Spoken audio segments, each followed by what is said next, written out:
hàng nghìn năm, tức là tung bơ thun, lúc mà phải Giang Giêsu Christ, re tlan tana, tức là Giang Giêsu Christ, chiên, ai đề, Giang Giêsu Christ, chiên đắc ai đề, Giêsu Christ mừng đề, Đức Chúa Trời đến quý vị đến nhóm lại nhóm đến hội thánh là đến các trên thế giới, thôi à, rồi hiện rút về lại đâu,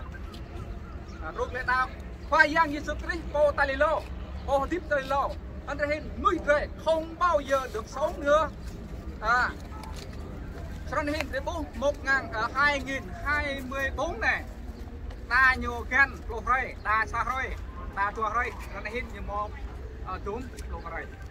Nhiều biết, đây mà tùy krong ô,